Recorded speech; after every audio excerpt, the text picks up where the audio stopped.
Hello বন্ধুরা, তো আজ আমায় মা বলছে তুই পারিসটা কি।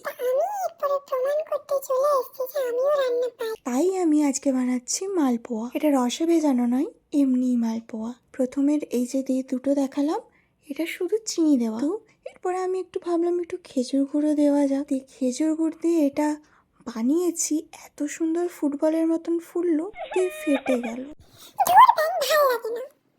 এখন তো আমার মনে হচ্ছে আমার কুকিং স্কিলের উপরে কেউ কালা জাদু করে দিয়েছে, যাতে আমি যাই বানাতে যাবো ফেটে যাবে। কি আর করা যাবে। তারপরেরটা এত সুন্দর ফুলেছে, ও মাই গড, কি সুন্দর ফুলেছে না, ফুটবলের মতন পুরো। হেভি দেখতে লাগছে কিন্তু, তাই না? মালপোয়া এবং গোল গোল বড় ফুটবলের মতন ফুললে কিন্তু হেভি মজা লাগে, বিশেষ করে যখন নিচে বানিয়ে। একটুও মায়ের হেল্প নিয়ে নিই, নিজেই সবটা করেছি। এরপর মাও তো খেয়ে বলছে যে খুব সফট হয়েছিল আর খুবই দারুণ হয়েছিল। তার মানে আমি কুকিংয়ে একদম 10 on 10 পেয়ে গেছি।